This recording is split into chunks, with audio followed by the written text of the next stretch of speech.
생각할 그 이상의 생각을 품지 말고 오직 하나님께서 각 사람에게 나눠주신 믿음의 분량대로 지혜롭게 생각하라.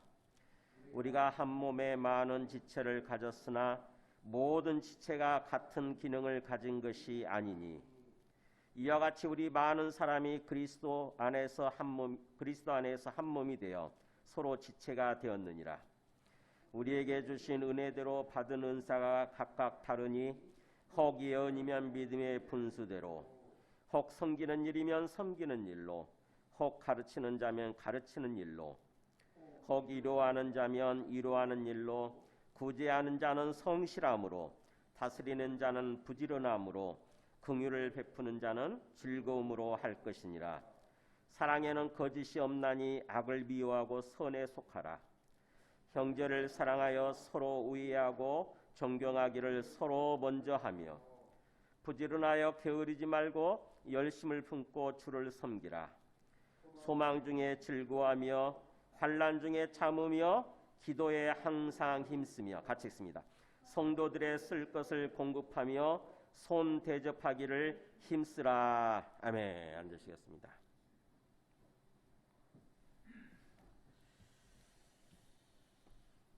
네, 오늘은 제가 몸 컨디션이 조금 안 좋아서 마스크를 쓰고 이렇게 설교를 하도록 그렇게 하겠습니다.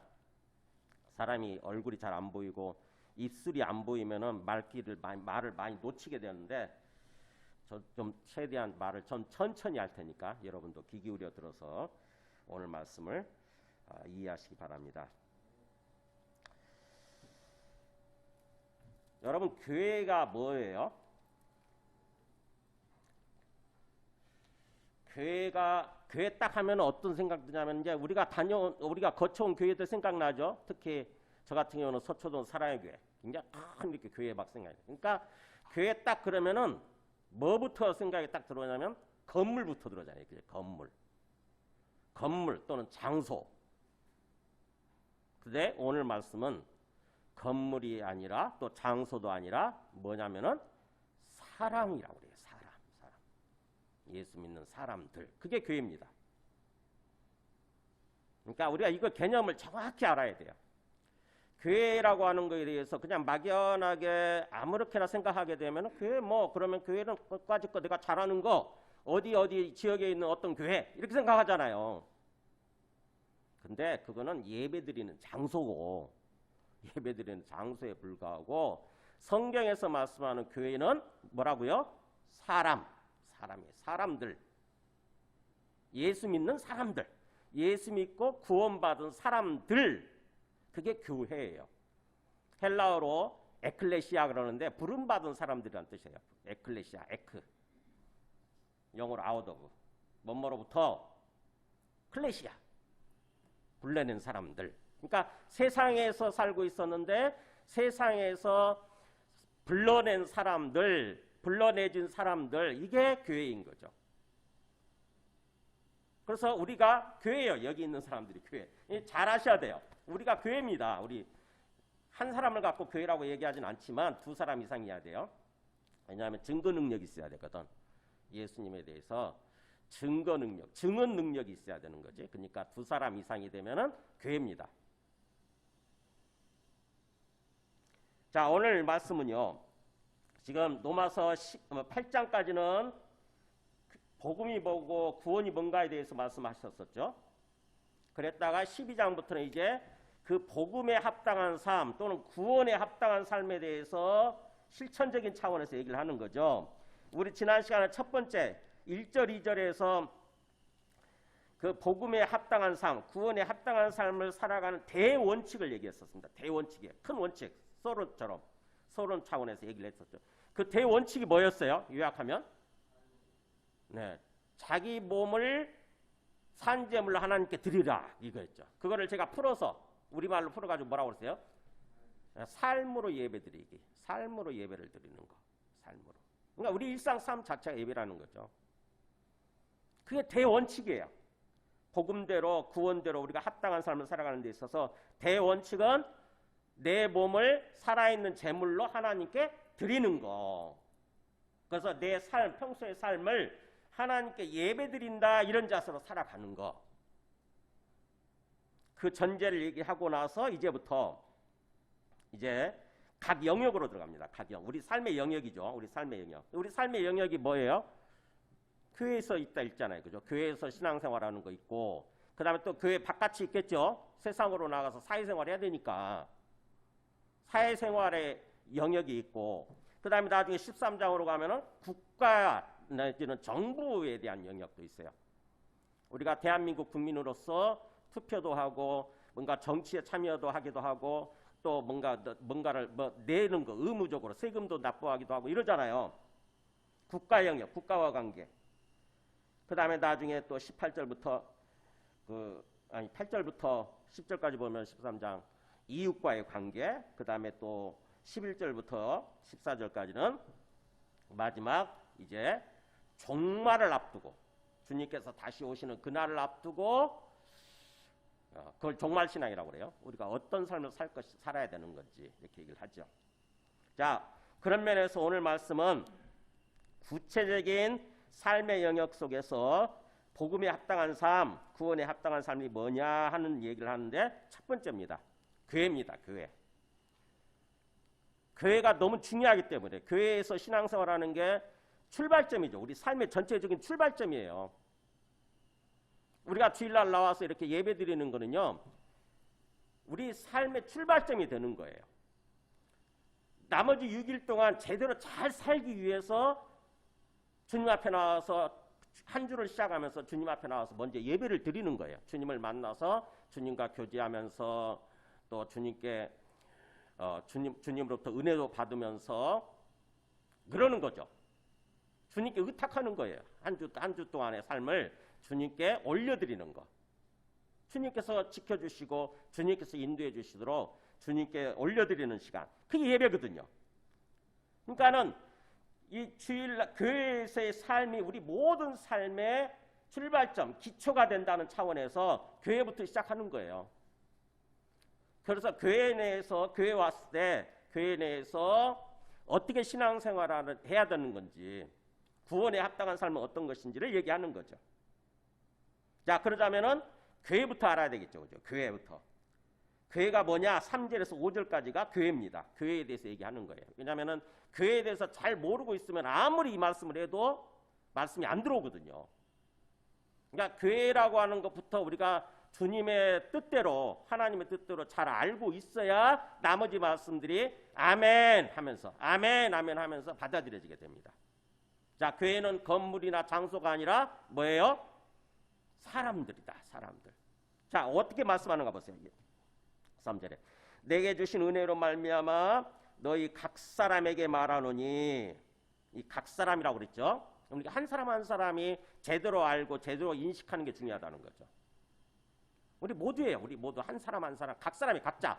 너희들 한 사람 한 사람. 주님, 그러니까 사도 바울이 어떻게 보면은 주님이 사도 바울을 통해서 누구누구야라고 부르고 나서 얘기하는 거하고 똑같아요. 제가 여기서 다 한 사람 한 사람 부를 수는 없지만 주님이 지금 나를 불렀다라고 그러면 우리는 귀를 쫑긋 세우고 드려야 되는 거죠. 뭐라고 말씀하시나? 그래서 내게 주신 은혜로 말미암아 너희 각 사람에게, 한 사람 한 사람에게 말한다 그러면서, 자, 뭐를 얘기하는가 보세요. 마땅히 생각할 그 이상의 생각을 품지 말고 오직 하나님께서 각 사람에게 나눠주신 믿음의 분량대로 지혜롭게 생각하라. 자, 생각에 대해서 얘기를 하네요. 생각. 우리가 어떤 생각을 해야 되는지. 어떻게 생각을 해야 되느냐? 마땅히 생각할 그 이상의 생각을 품지 말라고 그랬죠. 하지 않아야 되는 거. 그러니까는 하나님이 우리한테 바라시고 또 기대하시는 그런 어떤 정도의 생각이 있는 거죠. 하나님 앞에 합당한 자세의 어떤 생각이에요. 합당한 생각. 그 이상을 품게 되면 그게 교만이에요. 교만. 주님의 말씀해 주신 것에 온전히 귀를 기울이고 그걸 받아들이려고 그러는데, 받아들이려고 해야 되는 건데, 내가 지인돼 있으면, 내가 입으로는 주님 주님 하지만 내 마음속에서는 내가 주인돼 있으면은 주님 말씀하시는 게 안 들어옵니다. 내 마음대로 판단을 해요. 이건 싫고, 이거는 또 뭔가 복 준다고 그러니까 이건 마음에 드네. 그래가지고 그 말씀을 또 받아들이고. 그런 사람들 있잖아요. 그죠? 그렇게 되면 신앙생활 수십 년 동안 해도요, 영적으로 성장이 하나도 안 돼요. 믿음이 자라지 않습니다. 그냥 내 생각 내려놓고, 그런 뜻이에요. 내 생각 내려놓고 마땅히 생각할 그 이상의 생각을 품지 말고, 그 말은 네 생각 내려놓고 오직 하나님께서 각 사람에게 나눠주신 믿음의 분량대로. 하나님이 우리 한 사람 한 사람 택하고 불러주셔서 구원해 주시는데, 그 다음에 그 사람들한테 계속 뭔가 믿음을 주시죠. 그죠? 각자에게 믿음을 주세요. 그 믿음은 계속 자라나되죠. 자라나게 돼요. 우리가 처음 예수 믿을 때는 믿음 거의 없잖아요. 그죠? 거의 없어요. 그냥 아무 생각 없이 교회를 다니고 예배 드리고 신앙생활 하지, 정말 살아계신 주님과 인격적으로 살아계신 주님을 믿고 주님과 인격적으로 교류하면서 그런 믿음이 없어요. 근데 각 사람에게 나눠주신 믿음의 분량들, 그러니까 지금 단계에서, 지금 내 상태에서 내게 주신 믿음의 분량을 따라서 지혜롭게 생각을 하는 거죠. 내 생각 내려놓고 지금 내 상황에서 하나님께서 내게 주신 믿음의 분량이 있어요. 믿음의 분량. 믿음이 좀 성숙한 사람들은 그야말로 하나님의 뜻을 더욱더 깊이 잘 알겠죠. 많이 알겠죠. 근데 믿음이 자라지 않고 굉장히 어린아이 단계, 이제 간 믿기 시작하는 사람들이나 믿음이 어린아이 단계에 있는 사람들은 하나님의 생각보다는, 하나님의 뜻을 아는 것보다는 내 생각, 내 뜻이 더 이렇게 강할 거예요. 지금 단계에서. 그래서 하나님이 각 사람에게 너에게 나눠주신 그 믿음의 분량을 따라서 이제 지혜롭게 생각하라. 지혜롭다는 말은, 성경에서 지혜라는 말은 하나님의 뜻 분별이에요. 삶에 재치가 있다 그런 뜻이 아니고, 하나님의 뜻을 분별하는 게 성경에서 말씀하는 지혜의 뜻이에요. 그러니까 하나님이 지금 나에게 주신 믿음의 분량을 따라서 하나님의 뜻이 뭔지를 생각하라는 거죠. 교회가 뭔지를 얘기하면서 전제를 또 그렇게 까네요. 그죠? 교회가 뭔지에 대해서 설명하려고 그러면서, 교회에 대해서 이제 하나님이 말씀하실 때 내 생각을 내려놓고, 내 생각을 다 내려놓고 그냥 뭐예요? 하나님 주신 말씀대로 받아들이려고 해야 된다고 하는 거죠. 그러면서 비유를 듭니다. 비유. 이제 교회를 얘기하기 전에 비유예요. 보세요. 4절은 비유입니다. 우리가 한 몸에 많은 지체를 가졌으나 모든 지체가 같은 기능을 가진 것이 아니니라고 되어 있는데, 원래 아닌 것처럼 이렇게 해야 돼요. 헬라어에는 just as 해가지고 마치 꼭 뭐뭐처럼 이런 뜻이거든요. 제일 앞에가 꽤 있거든요. 우리가 한 몸이, 그죠? 우리 몸을 생각하는 거예요. 몸. 교회를 얘기하면서 사도 바울이 몸의 비유를 합니다. 몸의 비유. 정말 사도 바울은 말 정말 잘하는 것 같아요. 주님은 당연히 그렇지만 사도 바울이 교회를 설명하면서 어떻게 우리 몸을 비유해가지고 정말 적절하게 이렇게 표현을 할까? 제가 참 많은 생각을 했어요. 이게 지혜거든요. 사실 이런 게 지혜죠. 하나님의 뜻을 설명하는 데 있어서 정말 지혜롭게 우리 몸을 가지고 설명하는 거죠. 자, 우리 한 몸에, 우리 몸 하나죠. 우리 몸에 여러 지체가 있잖아요. 지체라는 게 뭐예요? 각자의 기능을 하는 어떤 그게 지체예요. 우리 얼굴만 봐도 눈이 있죠. 보는 기능을 하죠. 귀 있으면 귀가 있죠. 듣는 기능. 코 있죠. 냄새 맡는 기능. 입은 뭐예요? 말하고 먹고 하는 그런 기능 있잖아요. 또 우리 가슴으로 내려오게 되면은 속에 또 심장 있죠. 우리 온몸에 피를 공급해주는 심장 기능, 숨쉬게 만드는 폐 기능, 또 간 있고, 이 모든 것들이 다 기능이에요. 기능. 겉으로 나와서 보면 우리 손도 하나의 지체예요. 손은 뭐 잡거나 짚거나 그러죠. 또 우리 발도 지체죠. 발도 걷잖아요. 그죠? 발은 걷는 거, 움직이는 거예요. 우리가 그렇게 한 몸에 많은 지체가 있다고 하는 거죠. 그러면서도 그 지체가 다 똑같은 기능을 하는 건 아니잖아요. 그죠? 다 다른 기능을 합니다. 다 다른 기능인데 한 몸이에요. 각자에게 맡겨진 역할을 다 함으로써 몸 전체가 움직이게 되고 몸이 자라게 되고 성숙해지게 되고 이렇게 되는 거죠. 우리 몸이라는 게 그렇다는 거죠. 그렇듯이 5절이 이제 교회를 딱 얘기하는 거예요. 5절. 이와 같이 그렇듯이 우리 많은 사람이 그리스도 안에서 한 몸이 되어 서로 지체가 되었느니라. 교회라는 건 뭐냐? 우리 몸과 똑같다는 거예요. 우리 몸도. 우리 몸처럼. 몸에 많은 지체가 있는 것처럼 우리 많은 사람이 있잖아요. 우리 여기 있는 사람들만 해도 우리 많은 사람들이 다 사실은 한 몸이라는 것입니다. 한 몸. 그리스도의 안에서 한 몸, 그리스도의 몸이라는 거예요. 예수 그리스도의 몸. 그러니까 교회는 이 말대로 하면은 쉽게 요약하면 뭐예요? 그리스도의 몸이에요. 교회는 그리스도의 몸이다. 교회는 아까 예수 믿는 사람들 이렇게 얘기했는데 예수 믿고 구원받은 사람들이라고 표현했는데 그 사람들이 사실은 그리스도의 몸이라는 것입니다. 이게 잘 생각해 보세요. 그리스도는 분명히 이 땅에 오셨다가 가셨잖아요. 하늘에 가셨는데 우리가 그리스도의 몸이라고? 일종의 비유적인 표현인 거죠. 그리스도가 하늘에 계시는 그리스도가 머리로 계시고 머리에서 자꾸 뭔가 지시를 하고 명령을 내리고 그러는 거 아닙니까? 그러면 우리 몸뚱아리는 움직이기 시작하죠. 그죠? 머리에서 지시 내린 대로 머리에서 신경을 통해서 지시 내린 대로 우리 몸이 움직이는 것처럼 하늘에 계시는 예수 그리스도께서 머리로 계시고 이 땅에 있는 교회라고 하는 것은 우리 예수 믿는 모든 사람들은 예수 그리스도의 하나의 어떤 그 몸에 있는 지체들이라고 하는 거죠. 여러 기능을 하는 지체들이라는 거예요. 우리 한 사람 한 사람이. 이게 교회라는 것입니다. 정리가 되는지 모르겠어요. 저는 교회라고 하는 것을 설명하면서 이렇게 정말 어떤 적절하게 잘 지혜롭게 표현하는 사람 못 봤어요. 그냥 교회 그러면 막연하게 생각했는데 몸이라고 하는 것을 비유를 들어주니까 그야말로 교회에 대해서 상상력이 날개를 펴고 올라가는 거죠. 얼마나 참 재밌습니까? 보세요. 우리 그리스도 안에서 우리 많은 사람이 이게 다양성이에요. 다양성. 많은 사람. 우리 한 사람 한 사람 다 교회인데 다양한 사람들이 있는 거죠. 그러면서 또 한 몸이 된다. 한 몸. 통일성이죠. 통일성. 그러니까 교회라고 하는 것은 뭐예요? 서로 다양한 어떤 사람들이 모여 있지만 통일성을 이루고 한 방향을 향해서 나가는 거죠. 굉장히 이걸 인식하는 게 중요해요. 저 어떤 목사님 설교를 들으니까 그런 얘기 하시더라고요. 자, 굉장히 적절한데 그것도. 자, 우리 우주라고 하는 영어 단어, 로마에서 나온, 라틴어에서 나온 영어 단어 중에 유니버스란 말 아세요? 유니버스. 우주잖아요. 유니버스, 우주. 근데 그 유니버스가 두 단어로 합쳐졌어요. 유니하고 벌스하고. 유니는 뭐냐? 유니티. 통일성이에요. 통일성. 통일성. 그 다음에 벌스는 뭐냐? 벌스티.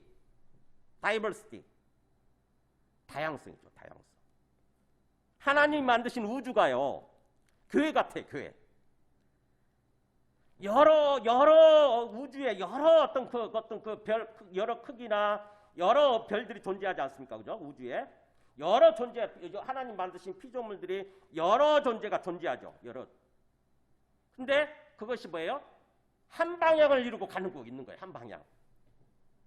하나님의 뜻을 향해서 하나님의 뜻을 이루는 데 있어서 한 방향을 향해서 가고 있는 거죠. 그러니까 우주도 다양성과 통일성이 있는 거예요. 그러는 것처럼 교회도 다양성과 통일성을 갖추고 있다고 하는 거예요.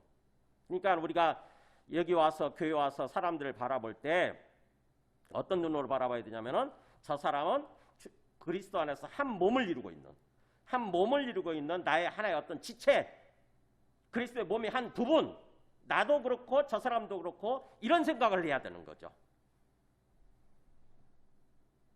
그냥 아무렇지도 않은 사람들이 아니에요. 굉장히 중요한 사람들인 거죠. 굉장히 중요한 사람들인 거예요. 아주 귀한 사람들인 거죠. 내가 그리스도 안에서 귀한 존재라고 한다면은 다른 사람도 내 앞에 있는 사람, 내 옆에 있는 사람도 그리스도 안에서 똑같이 귀한 존재인 거예요. 주님께서는 그렇게 바라보시는 거죠. 그리스도의 몸을 이루고 있는 하나의 지체들인 거예요. 교회라고 하는 것은 바로 그런 거다. 자, 그렇다고 한다면 이제 교회에서 어떻게 신앙생활을 하든지 제가 5가지 찾아보라고 그랬죠. 5가지 원칙. 첫 번째 원칙이 뭐냐? 가장 중요한 원칙. 그래서 길게 설명하죠. 6절에서 8절까지예요. 6절에서 8절까지. 첫 번째 원칙이 뭐냐? 자, 교회라고 하는 게 그리스도의 몸이라고 나오는데 우리 그 에베소서 1장 22절 보시면은 이렇게 나오죠. 만물을 그의 발 아래에 복종하게 하시고 그를 만물 위에 그의 머리로 삼으셨느니라. 누가 그의 머리라고요? 그가 누구예요? 그? 예수님이에요. 주어는 하나님이고 하나님 아버지고 하나님 아버지께서 만물, 이 세상에 있는 모든 존재를, 만물은 모든 존재예요. 이 세상에 있는 모든 존재를 예수님 발 아래 복종하게 하셨다. 그러니까 예수님의 통치하에 있는 거죠. 예수님이 하나님 위치에 계시는 거예요. 그러면서 그 예수 그리스도를 만물 위에, 모든 만물 위에 그의 머리로 삼으셨다. 머리. 그의 머리. 그러면서 교회는 그의 몸이다 이렇게 표현하잖아요. 예수님이 그의 머리로 계시고 우리는 그의 몸이에요. 예수님의 몸이에요. 몸뚱아리. 자, 고린도전서 12장 27절도 한번 보실래요? 같이 읽어볼까요? 너희는 그리스도의 몸이요 지체의 각 부분이라. 물론 사도 바울이 같은 저자니까 똑같은 말을 했겠지만 이 교회가 뭔지에 대해서 성경에서는 다 여기저기서 얘기를 하는데 똑같은 말을 해요. 보세요. 너희는 그리스도의 몸이다. 몸. 누구누구야? 너는 그리스도의 몸이야. 이걸 꼭 기억하시기 바랍니다. 너는 그냥 너가 아니라, 너 개인 혼자가 아니라 너는 그리스도의 몸이야. 몸. 그러면서 지체의 각 부분이다. 그러니까 뭔가 그리스도의 몸이 있다고 하면 뭐 지체들이 있어야 되고 그 지체가 제각기 역할을 해야 되잖아요. 기능을 해야 되지 않습니까? 그렇듯이 나도 그리스도의 몸으로서 그리스도의 몸을 위해서, 그리스도를 위해서 뭔가 내가 해야 될 역할이 있다고 하는 것입니다. 이게 교회예요. 주님께서는 교회라고 하는 존재를 자기 자신으로 똑같이 동일시하면서 바라봅니다. 사도행전 9장 4절 보면, 자, 이 사울이 예수 믿기 전에 사울이 교회를 핍박하고 있었잖아요. 그날도 다메섹으로 가는 중에 핍박하기 위해서, 다 잡아들이기 위해서, 예수 믿는 사람들 다 잡아들이고 족치기 위해서 고문하고 막 죽이는 거죠. 그러기 위해서 가던 중에 주님을 만납니다. 보세요. 갑자기 땅에 엎드려져 들으면 소리가 있어야 돼. 위에서 빛이 쫙 비치니까 사울이 놀래가지고 쫙 땅에 엎드린 거죠. 그랬더니 무슨 소리가 들리냐면, 사울아 사울아 너가 어찌하여, 뭐라 그래요? 나를 박해하느냐. 사울은 예수 그리스도를 직접 박해한 적이 없어요. 그죠? 예수 믿는 사람들을 박해했잖아요. 근데 주님은 뭐라고 그러세요? 사울아 사울아 왜 나를 박해하느냐라고 얘기를 한 거예요. 그랬더니 사울이 그렇게 묻죠. 당신 누굽니까? 주여 누구십니까? 당신 누구십니까? 그랬듯이에요. 누구십니까? 그랬더니 나는 네가 박해하는 예수라. 나는 네가 박해하고 있는 예수야. 예수. 사울은 교회를 핍박했는데 예수님은 자기를 박해하는 걸로, 자기를 핍박하는 걸로 받아주시는 거죠. 그러니까 교회가 예수 그리스도와 동일하게 되는 거예요. 예수 그리스도의 몸과 동일하게 되는 거예요. 주님은 지금도 그러겠죠. 그죠? 지금도 예수 믿는 우리 한 사람 한 사람 있잖아요. 이 교회를 주님은 자기를 바라보시듯이 그렇게 자기와 동일시하면서 바라보시는 거예요. 얼마나 그러니까 귀합니까? 차원이 달라지잖아요. 그죠? 주님이 안 보이다 보니까 나는 그냥 나 혼자인 걸로 생각을 하고 내 마음대로 삶을 살려고 했는데 주님이 뭐라고 그러냐면은 나는 너야 라고 말씀하시잖아요. 너는 나야, 나는 너야 이렇게 말씀하시는 거예요. 차원이 완전히 다르죠. 교회라고 하는 것은 그렇게 예수 그리스도의 몸이다. 예수 그리스도예요. 예수 그리스도의 역할을 하는 거죠. 한마디로. 예수 그리스도가 할 역할을 하는 거, 그게 교회라고 하는 거죠. 이 땅에서 예수 그리스도가 계신다고 한다면은 해야 될 일들이 있잖아요. 온 세상을 구원해야 되니까. 온 세상을 구원하기 위해서 이 땅에 오셔서 하셨던 일들이 있잖아요. 계속 하실 거 아닙니까? 그죠? 병도 치료하시고 그 다음에 말씀도 전해주시고 복음도 전하시고 그렇게 하셨잖아요. 그렇게 하시다 가신 거 아닙니까? 그 역할을 이제 대신해야 되는 게 바로 그리스도의 몸인 우리가 되는 거예요. 교회가 되는 거예요. 교회는 그리스도 자신이다. 그리스도의 역할을 대신하는 존재다. 그게 교회라고 하는 것입니다. 그러면서 다양성과 통일성을 이루고 있다라고 하는 거죠. 그러니까 우리 한 사람 한 사람 다 다양하죠. 똑같은 사람 없잖아요. 다 다양해요. 그 다양성을 존중해 주는 게 너무너무 중요한 거죠. 저 사람은 나와 다르기 때문에 저 사람 뭔가 그 잘못됐다라고 엑스표 딱 긋는 것이 아니라 나와 다른 모습을 볼 때 내가 할 수 없는 일을 저 사람이 하는구나라고 생각하고 귀하게 여겨야 되는 거예요. 그냥 사회적인 관점에 세상 사람들 바라보듯이 저 사람 사회적으로 지위가 높으니까 대단한 사람, 교회 와서도 대단한 사람, 사회적으로 돈이 많으니까 부자니까 교회 와서도 역시 뭔가 어떤 그 부자 대접받는 거 안 됩니다.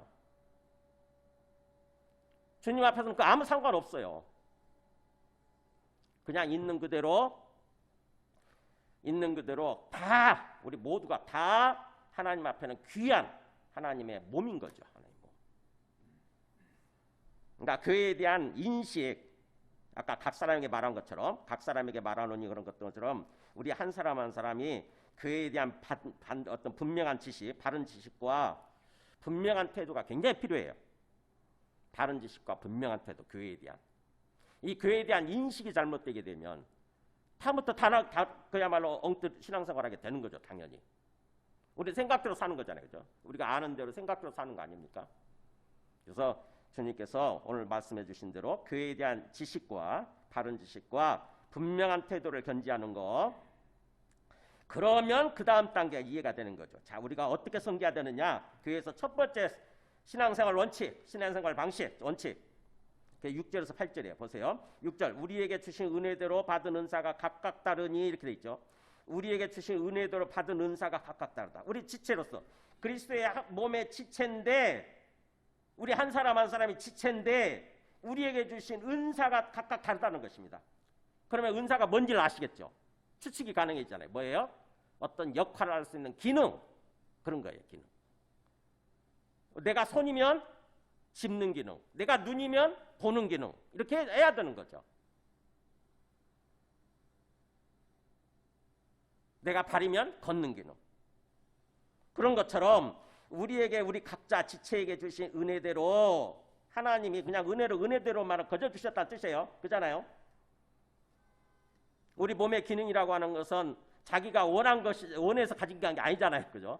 그냥 부여된 거예요. 이렇게 주어진 것입니다. 그런 것처럼 우리가 교회 안에서도, 그리스도 안에서도 우리가 해야 될 역할이 은혜로 주신 거죠. 은혜로 거저 주셨는데 그 받은 은사가 다양하다, 각각 다르다. 그러면서 대표적으로 7가지 맞으세요? 7가지 은사를 예로 들어줍니다. 이게 대표적인 은사예요. 이게 전부가 아니에요. 나중에 보면 알겠지만 고린도 교회에서는 또 다른 은사들이 있잖아요. 그러니까 한 교회가 제대로 굴러가기 위해서는, 그리스도의 몸으로서 제대로 역할을 하면서 굴러가기 위해서는 수많은 어떤 은사가 있는 거죠. 우리가 집을 짓는 거하고 똑같아요. 집을 지을 때 똑같은 어떤 종류, 똑같은 크기의 어떤 그 재료가 있는 게 아니잖아요. 다 다양하잖아요. 엄청나게 큰 어떤 그 제목인 상량 올리는 것부터 시작해가지고 다 석가래, 아주 조그마한 석가래까지 해가지고 굉장히 다양하지 않습니까? 그게 다 있어야 되는 거거든요. 그런 것처럼 여기서 나오는 7가지 은사라고 하는 것은 대표적인 은사입니다. 뭐 예언, 그 다음에 섬기는 일, 가르치는 일, 위로하는 일, 또 구제하는 일, 그 다음에 다스리는 일, 긍휼을 베푸는 일라고 이렇게 나오죠. 7가지 예를 들어준 거죠. 우리 고린도전서 12장 27절 다시 한번 보죠. 12장 27절. 이거 말고 그 다음에 있는 거. 27절에서 28절. 여기 보세요. 여기는 뭐 예를 들어 놔보세요. 하나님이 교회 중에 몇을 세우셨으니, 자, 뭐예요? 사도, 선지자, 교사, 능력 행하는 자, 병 고치는 은사, 서로 돕는 은사, 다스리는 은사, 각종 방언의 은사. 하나, 둘, 셋, 넷, 다섯, 여섯, 일곱, 여덟. 이렇게 나와요. 여기는 좀 다르죠? 방언 은사도 있죠. 나중에 가서 또 보면은 어떤 그 예언을 하게 되면 예언의 해석의 은사도 있어요. 그러니까 하나님이 주신 은사가 다양하다고 하는 거죠. 다양하다고 하는 거. 그렇기 때문에 그 은사를 받은 사람들은 어떻게 섬겨야 되는지 몇 가지를 예를 들어주네요. 6절에 보면 예언이라고, 만약 내가 예언의 은사가 있다. 이 예언이 뭐예요? 하나님의 말씀에 입각해서 미래 일을 얘기할 수 있는 거. 이게 예언 아닙니까? 그죠? 하나님 말씀이 이미 나와 있거든요. 원칙이 나와 있거든요. 그래서 저 사람이 말씀대로 잘 뭔가 순종하려고 하는 거 보면 저 사람 잘 되겠다라고 예언이 돼요. 저 사람 굉장히 심령도 평안하고 기쁘고 저 사람 삶이 잘 되겠네, 형통하겠네, 이렇게 되는 거죠. 우리나라에 예수 믿는 정말 제대로 믿고 살아가려고 하는 사람들이 많아진다. 그러면은 우리나라가 굉장히 잘 되겠다고 하는 것을 예언할 수가 있어요. 우리가 예언. 그게 예언입니다. 남이 못 보는 것을 보는 거죠. 미리 보는 거죠. 말씀에 입각해서 그런 거예요. 점쟁이를 말하는 게 아니에요. 점쟁이들 차원, 귀신에 의지하는 점쟁이 차원의 어떤 점치는 것을 말하는 게 아니고 말씀에 입각해서 하나님의 뜻을 얘기해 줄 수 있는 거. 그게 예언이에요. 그렇게 예언의 은사를 받았다. 탁월한 사람이 있는 거죠. 그런 사람들이. 예언이면 어떻게 하라고요? 함부로 예언하지 말고 믿음의 분수를 따라서 예언하라고 돼 있죠. 자칫하게 되면 이제 교만해지죠. 조금 해봤더니 뭔가 되는 것 같아. 그러면 이제 그 다음부터는 마치 자기가 모든 어떤 예언의 은사를 받은 것처럼 함부로 막 예언하고 그러면 난리가 나요. 큰일 납니다. 그거는. 가끔 사이비 이단 단체 그런 사람들이 있어요. 보면은 자기가 예언의 은사를 받았다고 그러면서 함부로 막 이렇게 손 얹고 막 얘기해버리고 그러는 사람들 있잖아요. 사이비예요. 그렇게 하지 말고 건강한 교회라고 한다면, 건강한 교회에서 예언의 은사를 받았다고 한다면은 하나님 앞에서 항상 조심스럽게, 그죠? 하나님 앞에서 항상 겸손하고 항상 조심스럽게 믿음의 분수를 따라서 예언하고, 그다음에 나머지 또 뭐가 나오냐? 8절에 보면은 구제하는 자는 구제의 은사를 받았다. 다른 사람한테 자꾸 베푸는 거죠, 그죠? 뭔가 가난한 사람, 없는 사람한테 자꾸 뭔가 퍼주는 은사를 있어요. 그게 마음 편한 사람도 있잖아요. 보면은 주고 싶어, 자꾸 베풀고 싶고, 자꾸 주고 싶어, 이상하게 주고 싶어. 나가 막 넘쳐서 그런 것이 아니라 나도 모자라는데도 불구하고 자꾸 주고 싶은 사람이 있어요. 그냥 은사예요, 은사. 그거는. 그렇게 구제의 은사를 받은 사람 어떻게 하라고요? 성실함으로. 이 성실하고 하는 게 진실됨으로, 이런 뜻이에요. 진실됨으로. 성실함으로, 그 다음에 또 긍휼을 따라서, 이런 뜻이죠. 긍휼을 따라서. 그러니까는 마음에서 우러나와서 마지못해 베풀지 말고 마음에서 우러나와서 풍성하게. 그 다음에 다스리는 은사를 받았다고 한다면, 다스리는 은사는 뭐냐면은 통치 은사잖아요. 즉 다시 말하면 그냥 우리말로 리더입니다. 리더. 우리 성경 공부할 때 성경 공부 리더나 아니면은 다락방에서 다락방 순장이나, 이게 전부 다 다스리는 자예요. 그런 어떤 다스리는 은사를 받았다고 한다면은 그 사람한테 첫째 중요한 게 뭐예요? 부지런하는 거, 부지런하는 거. 하나님의 뜻을 놓치면 안 되는 거죠. 제때제때 해내야 되는 거예요. 부지런함으로 게으르지 말고. 그 다음에 또 긍휼을 베푸는 은사를 받았다. 긍휼하고 아까 구제하고 조금 비슷하긴 한데, 긍휼은 조금 더 마음 측면이 강하죠. 마음에서 우러나와서 불쌍히 여기는 게 이게 긍휼 아닙니까? 불쌍히 여기서 자꾸 뭔가 그 사람 보호해 주려고 그러고 막 그러는 거. 자, 긍휼의 은사를 받은 사람들은, 긍휼을 베푸는 자는 어떻게 하라고요? 네, 얼굴에 인색함, 억지로 하는 듯한 그런 거 하지 말고 기쁘고 즐겁게. 자, 이런 식으로 우리가 받은 은사를 따라서 이 교회 내에서 신앙생활을 해야 되고 삶을 살아야 되는데, 그 은사라고 하는 것은 내가 어떤 은사를 받았는지, 그리고 내 은사를 따라서 내가 정말 제대로 이렇게 충실하게 섬기면서 살아가려고 하게 되면 뭐가 관련되어 있냐면은 앞에서 얘기한 것처럼 믿음이에요. 믿음. 사실은요, 믿음의 자유됩니다. 믿음. 내 믿음이 약하고 어리다 그러면은요, 절대 은사 같은 거 생각도 안 되고 내가 은사를 따라 섬겨야지라고 하는 그런 마음이 안 들어요. 그런 사람들은 먼저 믿음을 키우는 게 중요해요. 믿음을. 내가 평생 동안 생각해 보세요. 주님으로부터 평생 부름받았는데 평생 동안 내가 주님을 제대로 섬기지 못하고 나에게 부여된 역할을 제대로 하지 못하고 나중에 주님 앞에 선다고 생각해 보세요. 우리가 주님 앞에 섰을 때 뭔가 자랑스러워할 만한 게 있어야 되는 거잖아요. 주님, 저는 주님이 주신 어떤 은사가 있었는데 그 은사를 따서 이렇게 열심히 살다 왔습니다. 그게 있어야 되는 거죠. 그래서 먼저 그걸 목표로 해서 그냥 내가 어떤 은사를 받았는지를 구별할 줄 알아야 되는데, 그러자면은 믿음이 또 중요하다고 하는 거죠. 먼저 믿음이 자라고 믿음이 성숙해지게 되면 자연스럽게 몸이 근질근질 거려요. 아, 내가 이 부분은 내가 저 사람보다 저 잘하는데 어떤 사람이 하고 있는 건 답답해. 그러면 내가 해야지. 내가 하고 싶네. 이런 생각이 드는 거죠. 뭔가 내가 하고 싶은 생각이 드는 거, 다른 사람이 하는 거 볼 때 굉장히 못 믿었고 뭔가 좀 불안해 보이는 거, 아쉬움이 느껴지는 거, 그렇다고 한다면은 그 분야에 내가 은사를 받았다고 할 수가 있어요. 하나님이 그 분야에 나에게 은사를 주셨다, 이렇게 생각할 수 있습니다. 그래서 내가 하고 싶은 것부터 먼저 해보는 거죠. 사실은 내가 하고 싶은 것부터 조그맣게 시작해보는 거예요. 그러면은 진짜 하나님이 그쪽에 은사를 주셨으면 그게 점점 확대가 돼요. 점점 확대되면서 더욱더 또 깊어지고, 그러면서 나는 기쁘고 행복하고 막 그렇게 되는 거예요.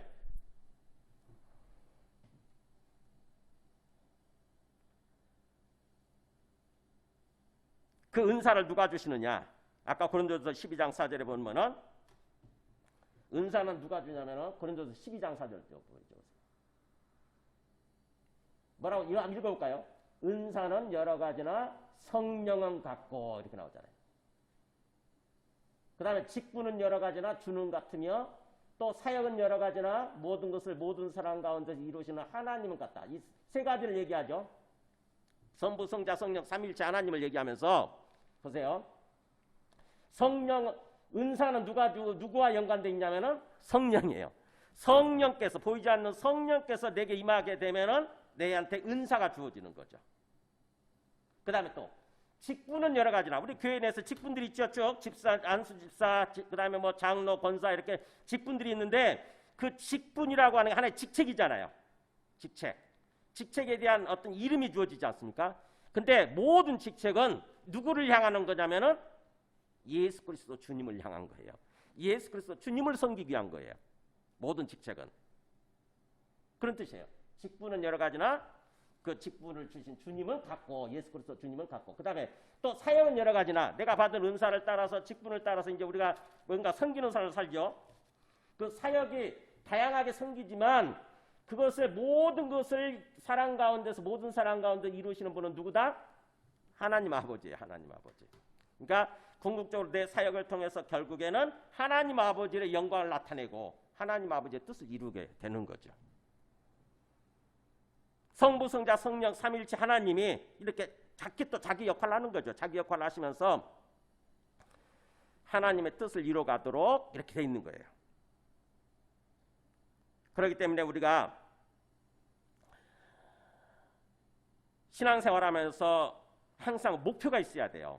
내가 어떤 역할을 해야 되는 거지? 하나님은 나에게 어떤 역할을 기대하시면서 나를 부르신 걸까라고 고민을 할 줄 알아야 돼요. 고민.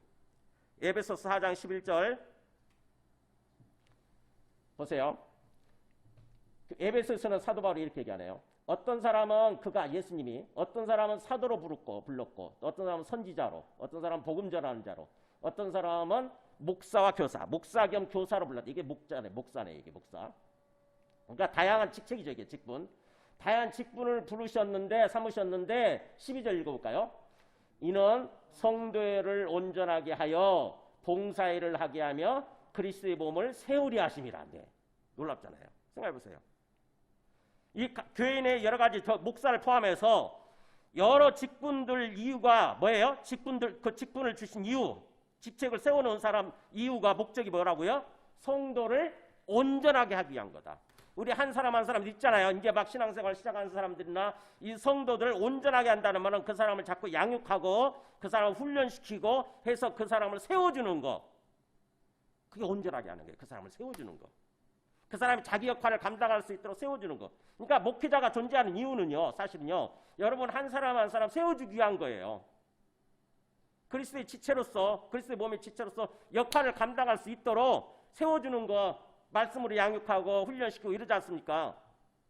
그러면 그 사람이 서게 되면, 온전하게 되면 뭘 한다고요? 봉사에 일한다. 봉사. 자기 역할을 감당하는 거예요. 교회 와서. 자기 역할을 감당하는 거예요. 봉사를 하죠. 그렇게 되면 제 결론이 뭡니까? 그리스도의 몸을 세운 거죠. 그리스도의 몸을 세우려 하십니다. 그리스도의 몸이 서진다고 하는 것입니다. 선다는 말은 뭐예요? 자라게 되고 확장되게 되고 그렇게 되는 거죠. 진짜. 성인으로 자라게 되는 거예요. 이 그리스도 몸 교회도 가만히 있는 것이 아니라 계속 자라나야 되는 거죠.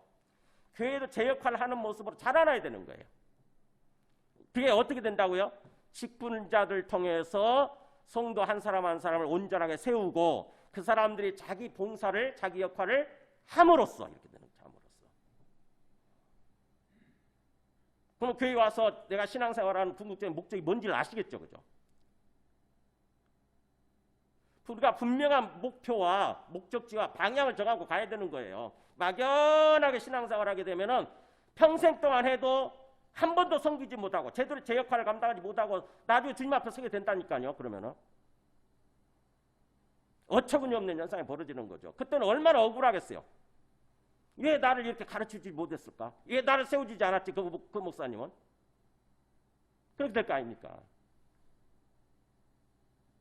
그래서 여기 마지막에 그에게서 온몸이 연결되고 결합되어 각 지체의 분량대로 역사하여 그 몸을 자라게 하며 사랑 안에서 스스로 세우느니라. 각 지체의 분량대로 역사해요. 그러니까 우리 한 사람 한 사람이 내게 주신 분량대로 내가 역할을 하면 그리스도의 몸 교회가 자라게 되고 또 사랑 안에서 스스로 딱 선다고 하는 거죠. 그야말로 사랑이 충만한 그런 어떤 그 교회, 사랑이 충만한 그리스도의 몸으로서 딱 선다고 하는 것입니다. 자, 그러면서 말씀을 정리하겠습니다. 이제 9절부터 13절까지는 나머지 교회 안에서의 어떤 신앙생활 방식이에요. 신앙생활 방식. 첫 번째는 아까 6절에서 8절까지 뭐예요? 은사대로, 내게 주신 은사대로, 내가 받은 은사대로 충실하게 섬기는 것이고, 두 번째는 9절 10절 뭐라고 나옵니까? 형제 사랑 얘기하죠. 사랑에는 거짓이 없나니 악을 미워하고 선에 속하라 그러면서 형제를 사랑하여 서로 우애하고 존경하기를 서로 먼저 하며. 이게 두 번째 뭐예요? 형제 사랑. 서로 사랑하는 거예요. 서로 사랑하는 건데 뭐라고 돼 있냐면 10절에서 서로 우애하고 존경하기를 뭐 어떻게 하라고요?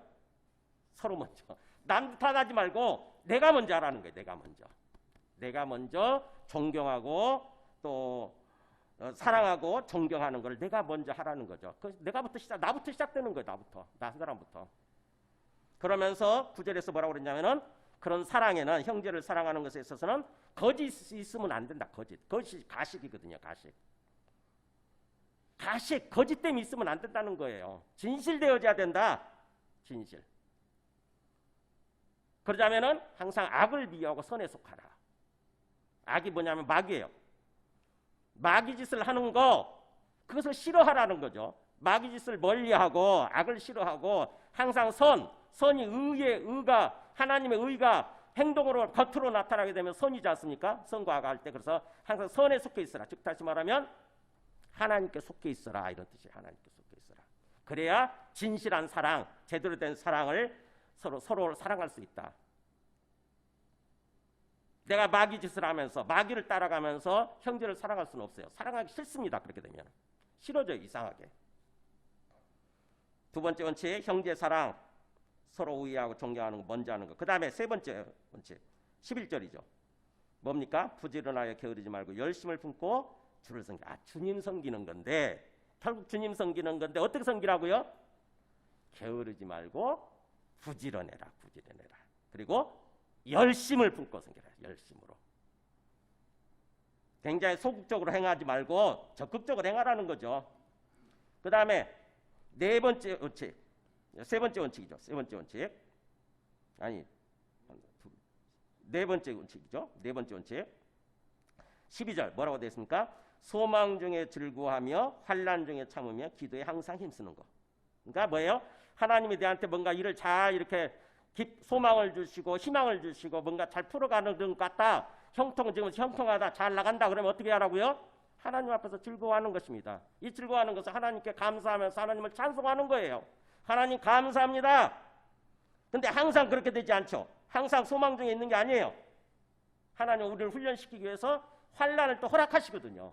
어려운 순간들 허락하세요. 그러면 환난 중에는 어떻게 하라고요? 환난이 닥쳤다 하니까 딱 때려치고 그만두는 게 아니라 어떻게 하라고? 참는 거예요. 참는 거. 인내. 소망과 환난이 항상 이렇게 반복이 되는 거거든요. 반복이 됩니다. 계속. 우리 삶은 이 땅에서 주님 오실 때까지 이 땅에서 삶이라고 하는 것은 소망과 환난이 계속 반복되는 거예요. 그러면서 문의를 만들어가고 비단이 짜여지는 것입니다. 날줄과 씨줄이 되는 거예요. 소망과 환난이. 그리고 뭐 어떤 소망이든 환난이든 간에 어떤 간에 항상 뭐예요? 뭐에 힘쓰라? 기도하는 것 항상 있어요. 기도가 그게 중요해요. 기도가 뭐라고 그랬죠? 주님과 대화예요. 대화. 인격적인 대화. 주님과 교통하는 거죠. 인격적인 교통. 마지막 5번째 원칙 13절.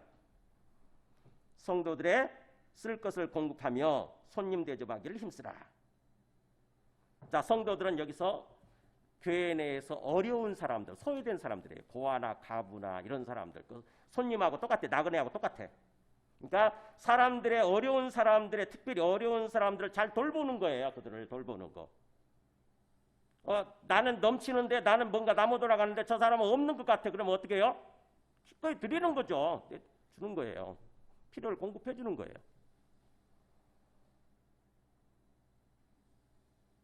성도들, 어려운 성도들의 쓸 것을 공급해 주고 그 다음에 손님이 찾아왔다. 나그네, 지나가는 나그네가 교회에 들렀다. 어떻게 해요? 그 사람을 대접하는 것입니다. 성경에서는 손님 대접하는 거 굉장히 강조가 많아요. 히브리서 13장 2절 보면 읽어볼까요?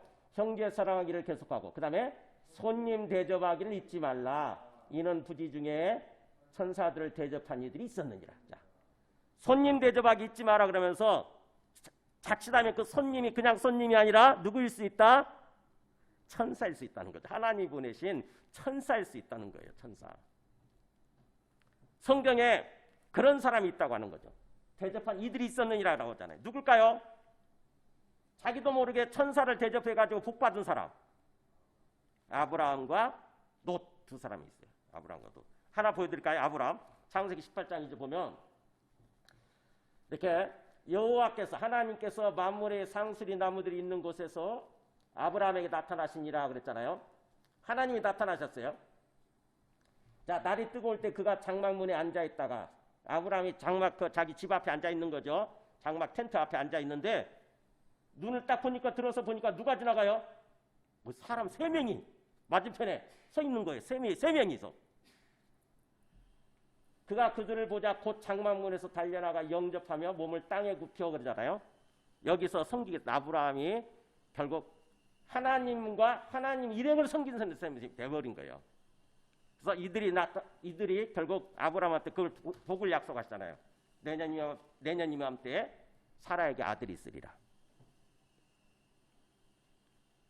그래서 제가 이 중동을 가면은요, 거기 무슨 배 뭐지? 이렇게 지금도 그 사람들은 목양을 하는 양을 치는 족속이 있어요. 돌아다니면서 얼마나 잘해주냐면요, 나그네들한테. 자기들이 평소에 먹지 않는 가장 귀한 것을 내놓고요. 그런 식으로 잘해줘요. 그러니까 그런 사람들은 그게 몸에 배어 있나 봐. 완전히 정신이, 대대로 정신이 아마 자식한테 그렇게 교육시키는 것 같아요. 나그네를 잘 대접하도록. 그 사람들이 천사일 수 있다는 거예요. 하나님 보내 천사일 수 있다.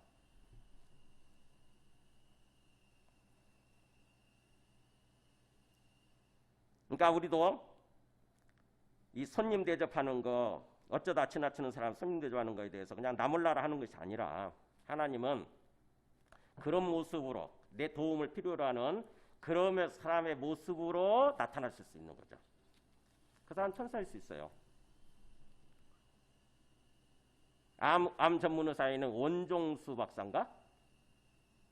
네, 그분 있었죠. 서울대 의대 수석 졸업하고 미국에 가서 의사 생활하고 있는 암 전문 의사인데 그분 간증 많이 하잖아요.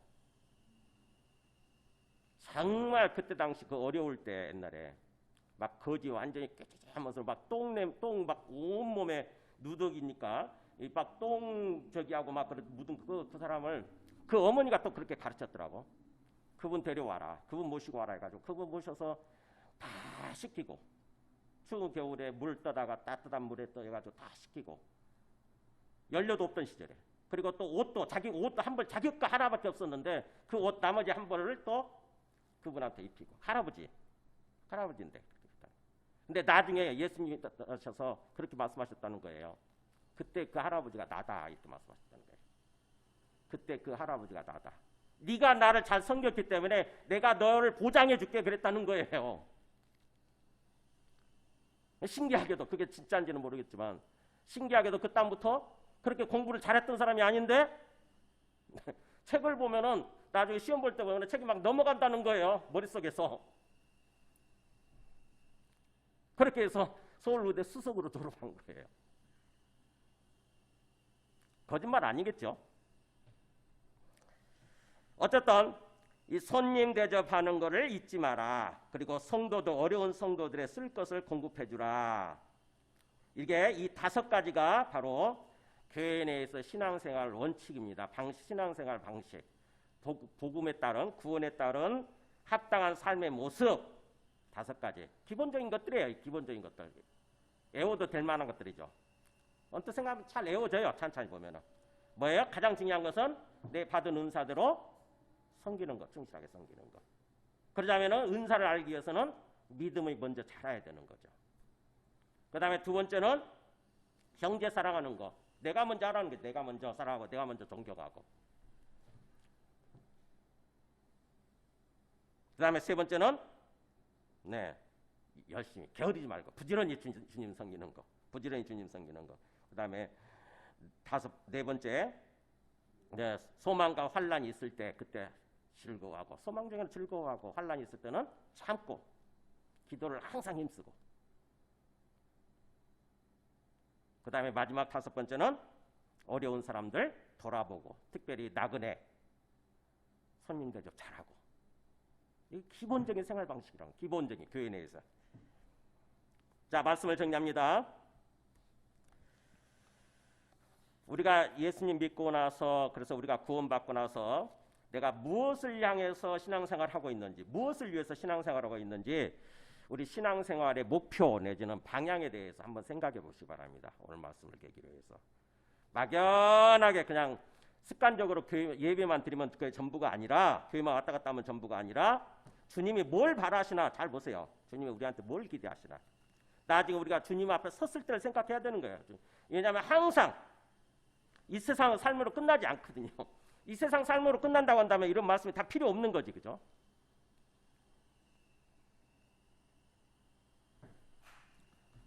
마태복음에서 예수님께서 비유를 들어서 말씀하셨는데 마태복음 25장 16절에 보면은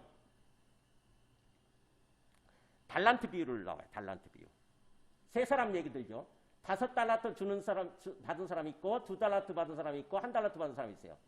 5달란트나 2달란트 받은 사람은 열심히 받자마자 가서 열심히 장사하죠. 열심히 섬기는 거예요.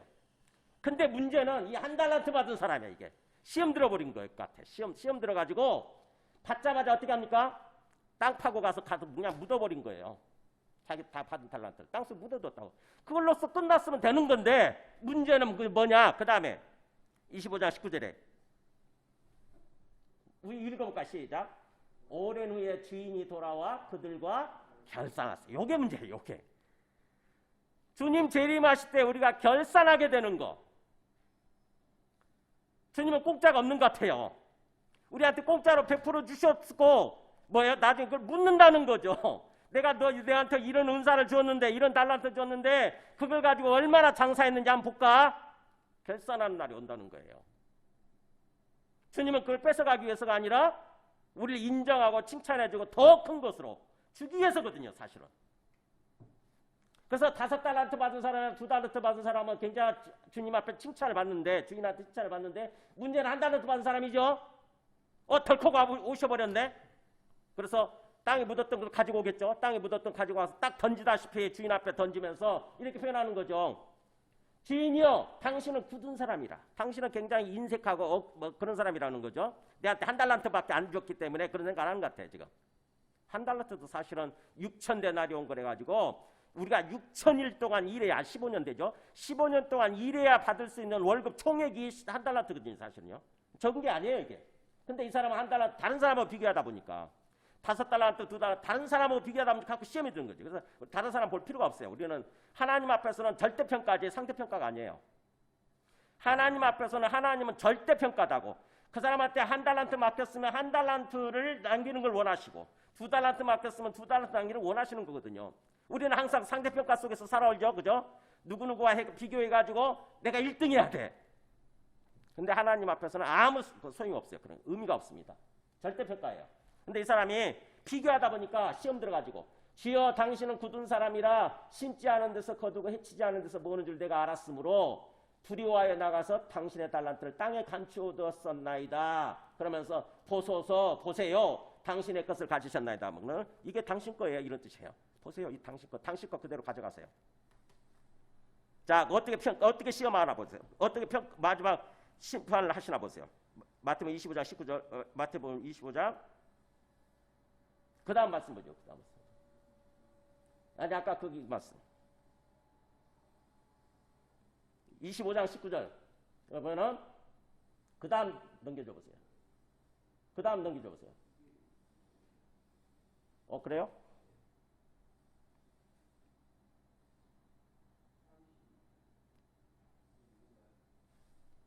네, 여기 나오잖아요. 아니 이거 아닌데.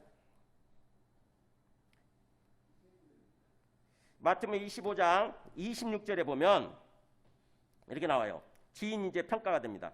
평가하는데 주인이 대답하여 이르되 악하고 게으른 종아 그러면서 마지막 어떤 그 마지막 평가 심판이 그에게서 1달란트를 빼앗아 10달란트 가진 자에게 주어라 그래요. 그 사람한테 주는 1달란트 그거 저 사람한테는 아무 의미 없는 거다. 그러니까 뺏어버리고 그것을 풍성하게 남긴 10달란트 가진 사람한테 주어라. 처음에 5달란트 받았다가 5달란트 남긴 사람한테 주어라 그래요. 그러면서 하나님의 나라는 있는 자는 더 있고 없는 자는 없게 된다 이렇게 얘기를 해요. 내가 받은 걸 가지고 풍성하게 남기면 더 주시는 거고 그걸 뭐예요? 내가 그 땅속에 묻어둬 버리고 사장시켜 버리게 되면은 있는 것마저도 하나님 주셨던 것마저도 걷어가 버린다는 거죠. 그러면서 이렇게 얘기해요. 이 무익한 종을 바깥 어두운 데로 내쫓으라. 거기서 슬피 울며 이를 갈리라. 뭐예요? 바깥 어두운 데 어딜까요? 네, 불못이에요. 마귀를 위해서 예비된 장소. 그러니까 우리 구원하고 완전한 구원하고 연결이 되는 거예요.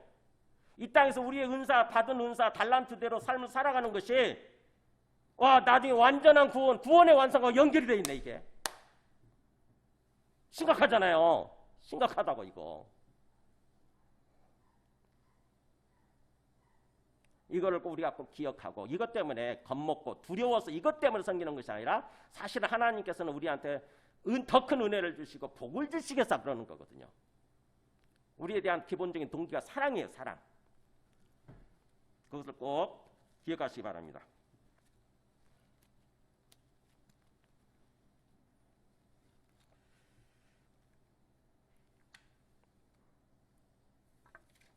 자, 이렇게 우리가 주님 앞에서 열심히 삶을 살면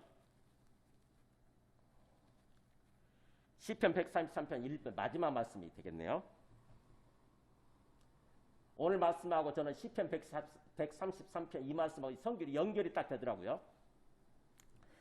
자, 한번 1절 읽어볼까요? 보라, 형제가 연합하여 동거함이 어찌 그리 선하고 아름다운고. 믿는 사람들끼리 서로 마음을 하나로 합치고 연합하고 함께 사는 거예요. 그게 뭐예요? 교회죠, 교회. 이게 교회예요. 그러면 하나님 보실 때 그게 얼마나 선하고 어찌 그리 그러니까 최고로 선하고 아름답다는 거죠. 하나님 보실 때 너무 예수 믿는 사람들께 서로 막 찌그덕찌그덕 막 다투고 싸우고 갈라지는 것이 아니라 서로 한 마음이 돼가지고 열심히 뭔가 자기 역할을 감당하면서 주님을 섬기고 형제를 사랑하고 이러는 거예요. 그럴 때 주님의 마음이, 그것을 주신 주님의 마음이, 그렇게 하도록 해주신 주님의 마음이 너무 기쁘고 그런 거죠. 어떻게 되느냐? 자, 3절 읽어볼까요? 헐몬에 이스리 시온의 산들에 내린 같도다. 거기서 여호와께서 복을 명령하셨나니 곧 영생이로다. 형제가 연합하고 동거하는 것이, 교회 내에서 신앙생활 잘하는 것이 뭘로 연결이 되는 거예요? 복이의 복, 하나님께 주시는 복, 영생의 복, 영생의 복. 그러니까 하나님은 궁극적으로 우리 기본 동기가 우리한테 복을 주시기 위해서거든요. 더 큰 복, 행복이겠죠. 행복. 복된 삶을 위해서 이렇게 뭔가 교회 내에서 신앙생활 잘 하도록 그러기를 원하신다고 하는 거죠. 지금 당장 모든 걸 이렇게 하라는 얘기는 아니에요. 목표죠. 우리 신앙생활의 목표 항상. 지금은 내가 당장 믿음이 부족해서 어렵다 할지라도 이 목표의식을 가지고 점차 우리가 계속 발전이 이루어져야 되는 거예요. 우리 신앙의 성장, 신앙의 발전이 이루어져야 되는 거죠. 그래서 궁극적으로는 주님 앞에 풍성하게 섬기다가 가는 거예요. 주님께서 내게 맡겨주신 은사를 가지고 풍성하게, 우리는 그 풍성하게 섬기면서 더 기쁘고 행복하거든요. 그래서 풍성하게 섬기면서 그래서 풍성한 복을 누리다가 나중에 주님 앞에 당당한 모습으로, 자랑스러워할 만한 그런 모습으로 서는 것입니다.